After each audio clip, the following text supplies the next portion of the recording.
In today's video, I'm going to teach you how to translate WooCommerce. By the end, you'll be able to localize your store's text so it matches your audience's language. Make sure you're signed into the WordPress dashboard for the website where WooCommerce is installed, because everything we're doing happens right inside your admin area. Start by opening your WooCommerce website's dashboard. From the left-hand menu, click Plugins. This is where we manage all the tools that extend your site's functionality. Next, click Add New to open the plugin library. In the search bar, type Loco Translate. This is the plugin we'll use to handle translations directly from your dashboard without needing external software. When you see it in the results, click Install and then click Activate.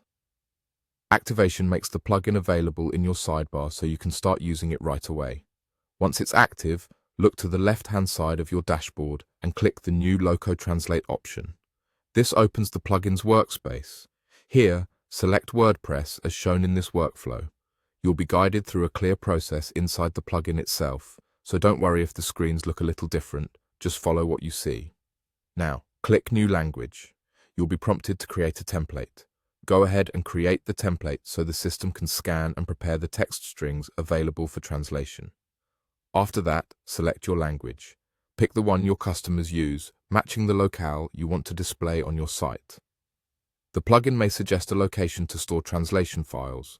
The recommended option is usually the safest choice to prevent your work from being overwritten during updates. From here, follow the prompts on your screen and edit that template. You'll see a list of strings. These are the pieces of text pulled from your site. Click a string to view it. Then enter your translation in the field provided. Use the search bar to quickly find terms your customers see often, like button labels or notices. As you translate, save your changes regularly to make sure your progress is kept. If the plugin asks to sync or update the template, allow it so you have the most up-to-date strings. When you finish, visit your store to confirm the translations are appearing where expected. If your site uses caching, give it a quick refresh. That's it.